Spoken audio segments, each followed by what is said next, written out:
కరీంనగర్లో నిర్వహించిన యోగా డేలో కేంద్ర హోం సహాయ మంత్రి బండి సంజయ్ పాల్గొన్నారు.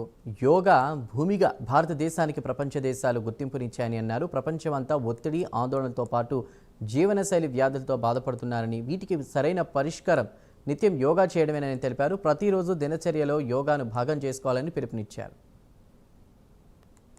వ్యాయామం కాదు, ఇది మన ప్రపంచ వ్యాప్తంగా యోగా దినోత్సవాన్ని ఘనంగా జరుపుకుంటూ ఉన్నాం. యోగా చేయడం కేవలం ఈ ఒక్క రోజుకే పరిమితం కాకుండా నిత్యం ప్రతిరోజు మన జీవన విధానంలో ఒక భాగం కావాలని చెప్పి అందరికీ విజ్ఞప్తి చేస్తూ, ప్రతిరోజు యోగా చేయడానికి ప్రత్యేకంగా సమయం కేటాయించి మన ఆరోగ్యాన్ని కాపాడుకోవడం, ఒక ఆరోగ్యవంతమైన సమాజ నిర్మాణం కోసం అందరం ప్రయత్నం చేయాలని చెప్పి అందరికీ విజ్ఞప్తి చేస్తూ, యోగా కేవలం ఒక వ్యాయామం కాదు, ఇది మనిషి యొక్క శరీరము, మనస్సు, ఆత్మను ఏకం చేసేటువంటి ఒక జీవన విధానం. ప్రధాన లక్ష్యం కూడా అదే. వీటన్నింటినీ సమన్వయం చేయడమే ఇవాళ యోగా యొక్క ప్రధాన లక్ష్యం.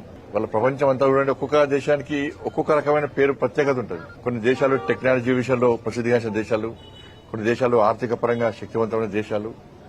అట్లా ప్రపంచం అంతా కూడా భారతదేశానికి అత్యున్నత గుర్తింపు ఇచ్చింది ఏంటంటే ఇది యోగా భూమి అని.